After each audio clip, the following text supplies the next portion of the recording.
The year is 1993, I am 20 years old, and it is the grunge era.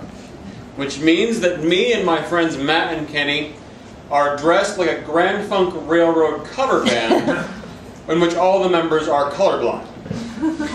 We can't really say why we're dressed this way, we just know it has something to do with irony. And this is important, this is crucial because this is a part of our revolution.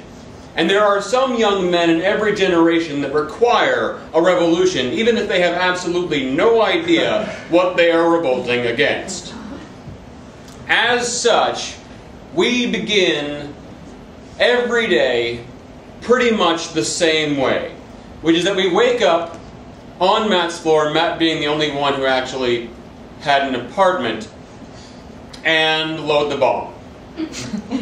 Wake and bake, and then Chips reruns back to back. This is the revolution, man. Because while many of our graduating class had gone on to get jobs, and some even went to college, we had eschewed these things in order to embrace two things that were having a resurgence after a long time out of vogue, which were rock and roll and psychotropic drugs.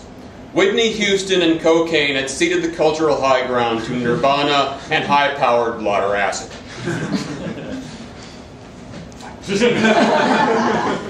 And so we had embraced, wearing John Deere brand clothing in girls' sizes as part of our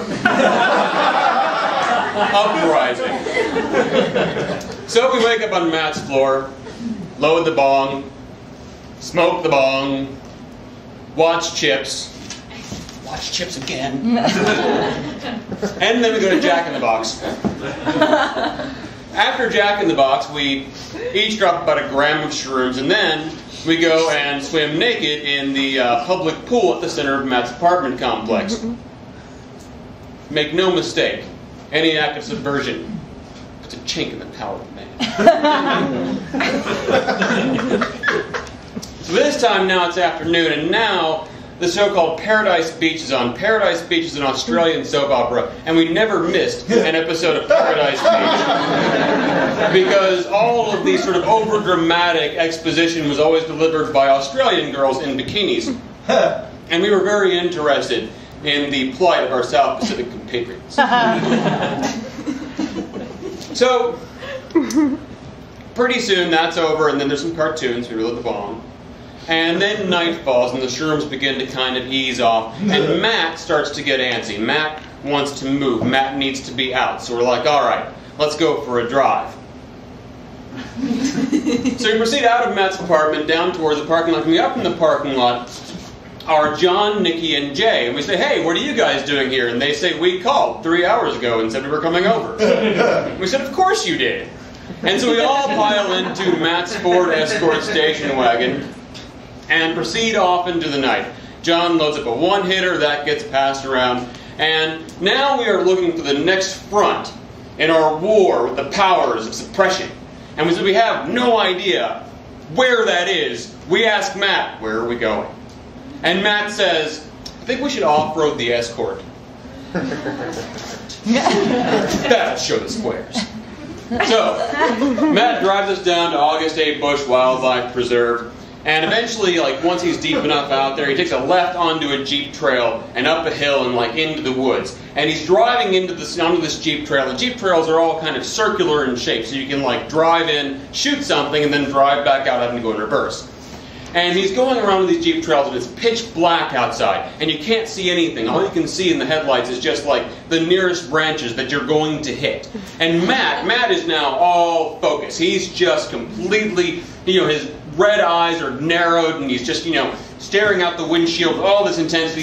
His foot slammed down on the gas, all the aggression that he had learned as a high school wrestler. And he's just and the rest of us, we can't focus on anything because we're just bouncing up and down and all over one another, just just up and hitting the ceiling and just bouncing back and forth and on top of each other, and there's just no way to get your bearings. It's pitch black, you can't see anything. It's just the night is completely dark. We can't get a grip on how fast Matt's going. We just know he's going really fast. And finally, Kenny says, Matt, stop the car! And Matt stops the car, and Kenny says, "I'm going to climb onto the roof."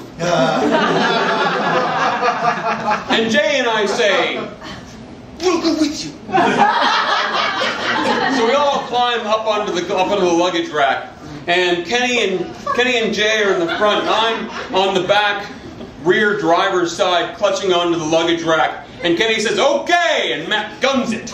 And he resumes his circular path back around, and everyone's side's bouncing around, and we're on top, and we're bouncing. And now we can't see anything because before, all the branches and trees were outside.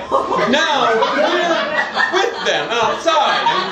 And whenever I open my eyes, I get like an eye full of mulch going 45 miles an hour. So I close my eyes and I just grab onto the luggage rack and I hunker down. My eyes closed and just, holding on for dear life. And I can't see anything and I can't make out what's happening, which is why I have no idea when the car flips completely over. What had happened was this. The path that Matt was taking, one side of it bordered on a treeless slope. And he had taken the corner to this straightaway way too fast. And the car, before he could correct, the car had slid off the side and then tipped. Kenny and Jay were able to see what was happening, and they had jumped off and landed in a run out into the underbrush. For my part, the next thing I knew was I was slammed down on my back in the fetal position with the car coming at me.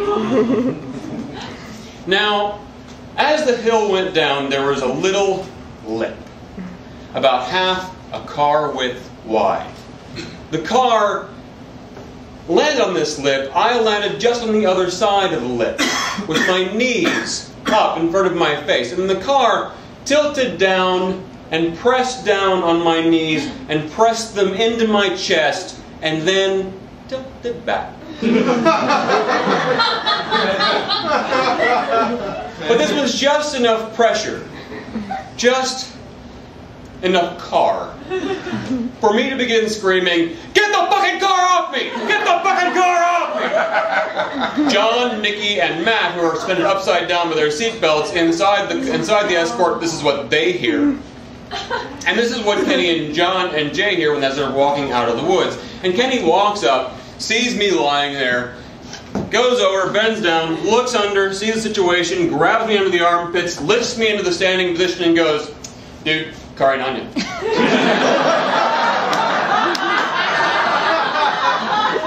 And everyone gets out of the car. We begin to scramble up the hill because we're waiting. We get up the hill and we turn around and we look because we're waiting for the car to explode because that's what happens on ships. And we wait and nothing happens. The car does not explode because they don't actually do that in real life. And we're all staring at it. Well, I'm staring at it until I begin to realize that all of my friends are now staring at me. And they all have this look on their face. And the look says, "Holy fuck, dude, you were under the fucking car." And I look at them, and I start to laugh. And then they start to laugh. Because the thing is, now we know something new. I mean, we've gone out, and we've taken the drugs, and we have done this thing. And we've rolled over this car and had this big adventure, and we're revolutionaries, and now we know one more crucial bit of information that we didn't know before, and if nothing else, I have proven it once and for all. Now we know for certain that we are unkillable. Thank you.